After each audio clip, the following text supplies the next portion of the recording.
सौतन बनी सहेली। क्या चाय बनाई है कसम से श्याम भैया। दुनिया भर के चाय एक तरफ और तुम्हारे चाय के ढाबे एक तरफ। अरे अरे साहब, वैसे चाय की जहाँ तक बात है उसमें हमारा कोई हाथ नहीं। हम तो सारा दिन पकोड़े चलाते रहते हैं और चाय की जितनी जिम्मेदारी है वो सारी बिटिया रानी ने संभाल रखी है। ये बात तो मुझे मालूम ही नहीं था। फिर बुलाओ जरा अपनी बिटिया को, आज चाय की कीमत के साथ उसको इनाम भी दूंगा मैं। सुमित की बात सुनकर श्याम बहुत खुश हुआ और उसने फौरन रानी को आवाज लगाई। रानी, अरे ओ रानी, जल्दी इधर आ। श्याम की आवाज सुनकर रानी फौरन एक ढाबे की कोने से निकल कर आई। सुमित को लगा था कि कोई 10-12 साल की छोटी बच्ची होगी, लेकिन जब उसने रानी को वाकई सामने से देखा तो वो बस उसको देखता ही रह गया। साहब साहब, क्या हुआ? आप कुछ बोल नहीं रहे। श्याम भैया, क्या कह रहे थे आप? हम क्या कहने वाले, कहना तो आपको था हमारे रानी से। हाँ, सही कहा, रानी बहुत अच्छा चाय बनाती हो तुम। ये लो चाय के पैसे और तुम्हारा इनाम मैं कल आकर दूंगा। जी ठीक है साहब। इसके बाद रानी वापस रसोई में जाकर अपने काम में लग गई और फिर श्याम ने हिम्मत करके सुमित से पूछा, क्या हुआ साहब? हम देखे थे आपने 10 रुपए ज्यादा निकाले थे रानी को देने के लिए, तो फिर वो एक्स्ट्रा 10 रुपए मैंने उसे इसलिए नहीं दिए क्योंकि वो इससे कई ज्यादा डिजर्व करती है। इनाम के तौर पर मैं उसे कुछ और बढ़िया सा ला कर दूंगा। वैसे श्याम भैया, एक बात तो बताओ, कौन उम्र में शादी कर लिए थे जो रानी जितने सियानी बिटिया हो गई तुम्हारी? अरे कहाँ भैया, हम तो ब्याह ही नहीं किया। अब तक रानी तो हमारे बड़े भैया की बिटिया है। बेचारी के बचपन में ही बड़े भैया और भाभी गुजर गए। हम तो खुद 15 साल के रहे, लेकिन रानी हमारे लिए हमेशा से बेटी जैसी रही है। तो फिर आपने आगे का क्या सोचा है? तुम कभी शादी नहीं करोगे क्या? करनी तो है, पर पहले रानी के हाथ पीले करने के बाद ही सोचेंगे अपने बारे में। हाँ, तो फिर कोई लड़का है नजर में? नहीं साहब, रिश्ते तो कई देखे, लेकिन सबन को भारी भरकम दहेज चाहिए, और ये भी तो कम जिद्दी ना है।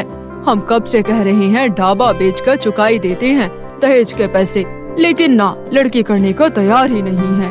हाँ, वो सही सोच रही है। ये ढाबा बेच दोगे तो कमाओगे कैसे और आगे अपने परिवार कैसे बनाओगे? सुनो श्याम, तुम्हारी समस्या का एक हल है मेरे पास। तुम्हारी भतीजी रानी से शादी करने को तैयार हूँ मैं, वो भी बिना किसी दहेज के।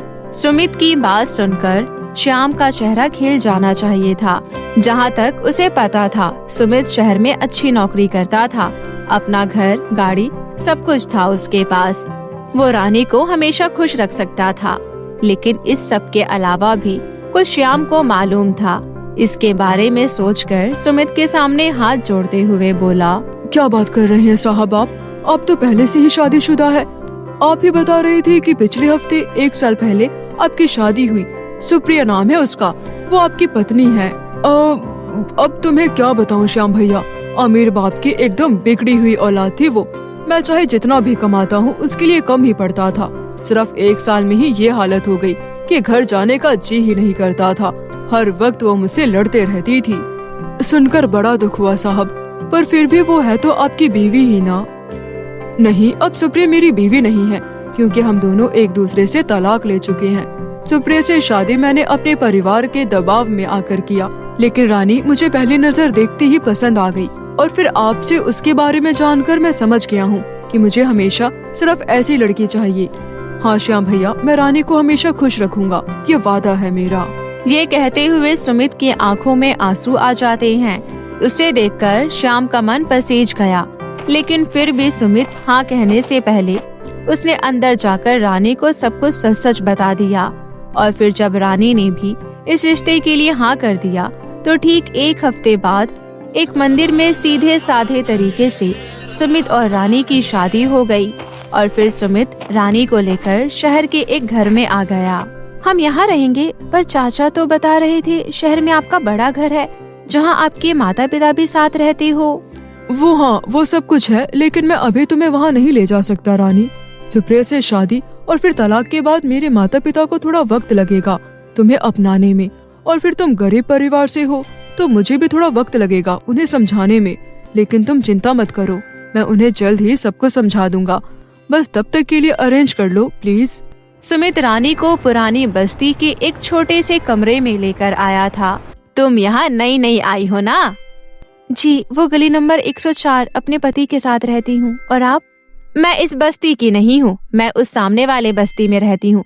पानी भरने इधर ही आना पड़ता है रोज। मेरा नाम सरला है। और तुम्हारा? मेरा नाम रानी। आपसे मिलकर बहुत अच्छा लगा। इस तरह सरला और रानी की पहली मुलाकात हुई और उसके बाद लगभग हर रोज एक दूसरे से टकराने लगी। वैसे जीजी, एक बात पूछूं? आपने बताया कि आपके पति आपको छोड़कर चले गए, तो फिर आपने उन्हें कभी ढूंढने की कोशिश क्यों नहीं की? ढूंढा तो उसे जाता है जो खो गया हो। क्या मतलब? क्या बोल रही हो आप? तू अभी नहीं समझेगी और जल्द भी समझ भी जाएगी। अच्छा, ये सब छोड़ और ये बता कि अपने घर चाय पीने के लिए कब बुलाएगी मुझे? अब हाँ जीजी, आप कभी भी आ जाना, बस परसों के बाद। हैं, परसों के बाद क्यों? आज ही क्यों नहीं? वो बात कुछ ऐसी है जीजी कि ये मुझे बाहर घुमाने लेकर जा रहे हैं। वो क्या कहते हैं जो अभी तक नहीं हुआ है मेरा, वो हाँ, हनीमून। हम हनीमून के लिए जा रहे हैं। रानी की बात सुनकर सरला के चेहरे के हाव भाव बदल गए। और फिर? तो कहाँ लेकर जा रहे हैं तुझे? वो तो अभी तक बताया नहीं है, वहाँ पहुँचने पर पता चलेगा मुझे। चलो जीजी, अब चलते हैं, घर जाकर सामान भी बांधना है। रानी, मेरी एक बात सुन, तुम उनके साथ कहीं मत जा। ये क्या बोल रही हो जीजी? मेरे वो पति है और मैं उनके साथ भला कैसे नहीं जा सकती? वो तुझे धोखे से यहाँ लाया है और वो तेरे साथ बहुत गलत करने वाला है। बस जीजी बस, आपका पति आपको छोड़कर गया, इसका मतलब ये नहीं कि सबके पतियों पर उंगली उठाती फिरो। हमने भगवान को साक्षी मानकर 7 फेरे लिए हैं, तो फिर धोखा कैसा?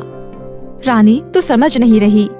मैं सब समझ गई। तुम मुझसे जलती हो जीजी। अपना घर तो संभाल नहीं सकी और मेरा घर तोड़ना चाहती हो। तुम यहाँ से चली जाओ और आज के बाद अपनी शक्ल मत दिखाना मुझे। ये कहकर रानी वहाँ से चली गई और फिर सरला ने उसे रोकने की कोशिश भी नहीं की। लेकिन घर पहुँचते ही रानी ने कुछ ऐसा देखा कि जिसे देखकर उसके होश उड़ गए। रानी के घर के बाहर सरला और करीब 10 औरतों के साथ खड़ी थी, जो गुस्से से चीख चीख कर रानी के पति सुमित को गाली दे रही थी। अरे अरे, ये क्या तरीका है? कौन है आप लोग? तो तुम लेकर आई हो इन्हें? वैसे नहीं, ऐसे तो गलती मेरी ही है जो बिना जाने पहचाने तुम्हें अपनी सहेली बना लिया। देखो, तुम फौरन चली जाओ यहाँ से, वरना मैं क्या कर बैठूंगी वो मुझे भी नहीं पता। कुछ नहीं कर पाएगी तू, जैसे हम सब कुछ नहीं कर पाए। और तू क्या मुझे अपनी सहेली बनाएगी? हम दोनों का रिश्ता तो हम दोनों के मिलने से पहले ही जुड़ गया था। अरे पगली, तू मेरी सौतन है और सिर्फ मैं ही नहीं बल्कि ये सब तेरी सौतन है। सुमित ने हम सबको बेवकूफ बनाकर हमसे शादी की और फिर हम सबको अलग अलग जगह जाकर बेच दिया। नहीं, झूठ है वो सब। मेरे अलावा इनकी जिंदगी में इनकी पत्नी थी सुप्रिया। इसके बारे में मेरे चाचा को और मेरे को पहले से ही बता दिया था इन्होंने। तेरे लिए सुप्रिया, मेरे लिए राधा और इनमें से हर एक की कोई और। रानी, ये सब चाल है उसका, हम जैसे गरीब और भोली भाली लड़कियों को फंसाने के लिए। वरना तो खुद सोच, क्या तेरे चाचा ऐसे ही किसी के साथ तेरी शादी कर देते? लेकिन कोई बात नहीं, तू भले ही मुझ पर भरोसा मत कर, लेकिन मैं तेरे साथ कुछ गलत नहीं होने दूंगी, क्योंकि सौतन से बढ़कर सहेली है तू। पुलिस को साथ लाई हूँ, अब वही तुम्हें सारा सच बताएंगे। ये कहकर सरला ने रानी के घर की ओर देखा, जहाँ से सुमित के हाथों में हथकंडी पहने पुलिस के साथ घरों में से बाहर आ रहा था। रानी ने फौरन पुलिस इंस्पेक्टर से बात की और तब जाकर उसको समझ आया कि सरला उसकी सबसे अच्छी सहेली है।